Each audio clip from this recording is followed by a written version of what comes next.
অনেকের ভিসা মেয়াদ শেষ হয়ে যায়। আমরা সঙ্গে সঙ্গে আমরা হটলাইন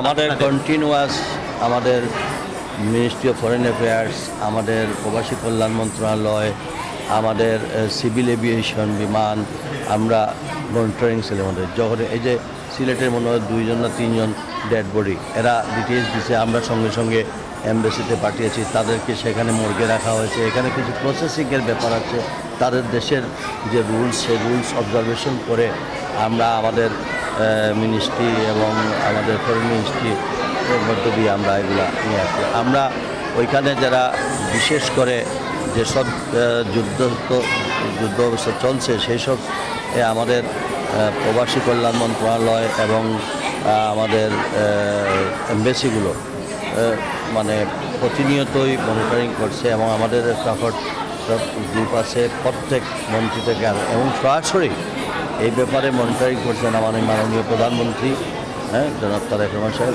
এটা আমার মনে হয় কয়েক ঘন্টা পরপরই নিয়ে অফিসিয়ালি উনি নিজেও করছেন। কাজে এই ব্যাপারে আমার মনে হয় আমাদের পক্ষ থেকে, সরকারের পক্ষ থেকে সর্বাত্মকভাবে সহযোগিতা করা।